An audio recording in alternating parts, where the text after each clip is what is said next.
Hi, it's your coach Joe Lucas. Hey, hope you had a great long President's holiday weekend. And as you're getting ready to get going again this Tuesday, I want to call your attention to something that's pretty, you're probably not going to like, quite frankly. We are basically at the halfway point of the first quarter. So putting it differently, 1/8 of 2018 is in the books. And the reason why I bring this up to you today is that last week and also the rest of this week, as I talk to my clients individually, one of the things that we're going to be talking about is how are we doing versus our first quarter game plan? And how are we doing in terms of where we want to be with our goals, our KPIs, which are key performance indicators, new clients, things like that.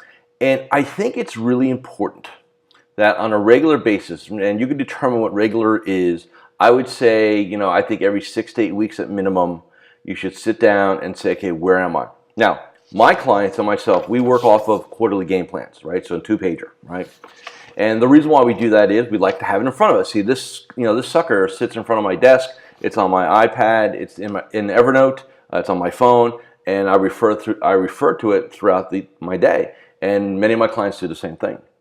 The reason why you want to have it broken down like that is, I find in an industry of distraction, which is what financial advising really is. I mean, all the emails, all the BS that comes at you, right? You got to decide what's worthwhile, what's not. It's kind of cool to have a 2 or 3 page. Now we have 2 versions. We have a 2-pager, which is a condensed version, and then we also have a 3-pager, which is a little bit more verbose for those who like to write. Here's what I need you to do. Whether you do my system, or you wrote your goals down on a scratch paper, right? Or you whatever you did for your goal for your business plan for 2018. It's time to take inventory. Like I said, 1/8 of the year is gone.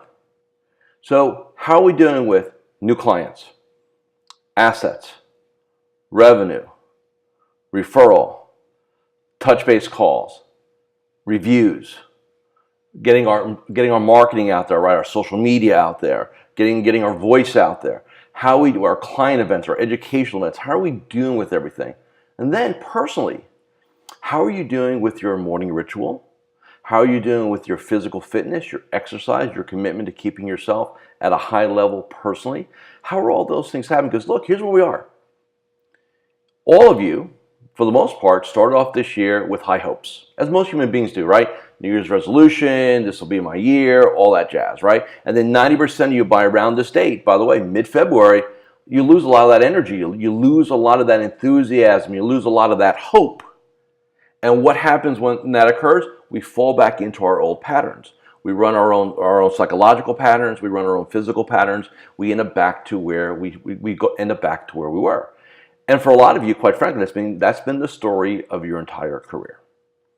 And what I'm here to say to you today is it does not have to be that way. You do not have to stay sentenced to an okay business, knowing that it could be so much more, an okay life, where it could be so much more. You need to break through, and one of the ways you do that is you constantly measure yourself. You constantly look at your business. I talk to people. I've been very blessed this year so far. I've gotten a number of referrals, right, from clients. And it's interesting as I kind of go through my process, which is like an introduction call, then we do like an evaluation, then we'll do a little design call, about 3-4 weeks, for me to onboard somebody. It's scary sometimes when I say, well, how many clients do you have? I think, it's one of those, right? Or, it's just some vagueness that I have, right? What's your service models? What's your segmentation? I don't really have one. And these people are doing, almost $1 million a year in business. And that's scary. Think about that. These are not people that are failing. They're making money. They're quote unquote successful. But you know how much more they could be if they just get a little organized around things? And that's what the point here. I don't care if you're doing $100,000 a year in rev or doing $1 million a rev or $10 million a rev. You always have to be thinking about that next level. The day you wake up and, hey, it's okay, I fought this battle with several clients of mine this past business planning season, where they wanted to what I call lay down goals, right? Well, if I kind of keep things the way they are, maybe if I grow at 5%, I'm like, BS on that. We go for 10, 20%. You don't know who's going to die, what client's going to leave you, what RMDs are going to look like. all that, right? So we always have to have the psychology of growth, the psychology of abundance, the psychology of moving things forward. You never rest on your laurels. So here's what I want you to do.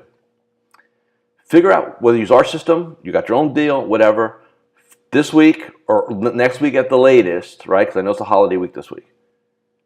Where are you versus where you wanted to be? Take inventory now. Here's the deal. You have to measure constantly, right? If you had decided that I'm going to get super fit, super healthy, and first off, you would determine what that is, right? You and your trainer, or maybe yourself, hey, here's what I want to weigh, and here's what my body fat to be, here's what I want my waist to be, all that jazz, right? But if you never jump on the scale, or you never get the tape measure out, how do you know? And that's my point to you here. Don't set goals and not measure where you are. Good, bad, indifferent, it doesn't matter. You need the data point, okay? So that's my challenge to you all today. Happy Tuesday. See you soon.